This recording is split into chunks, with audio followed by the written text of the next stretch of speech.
Hi, I'm Filip Jankovsky. I'm here representing Czech College, which is a private institution located in Prague.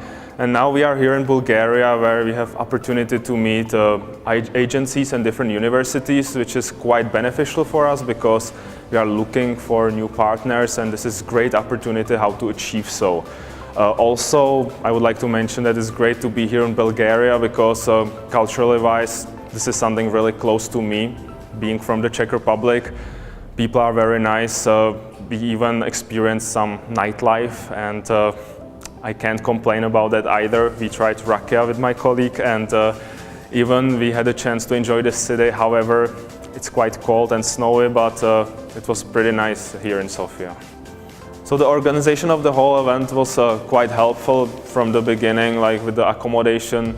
Everyone was super helpful. We had a chance to meet other participants of the event, not just during the event itself, but even after.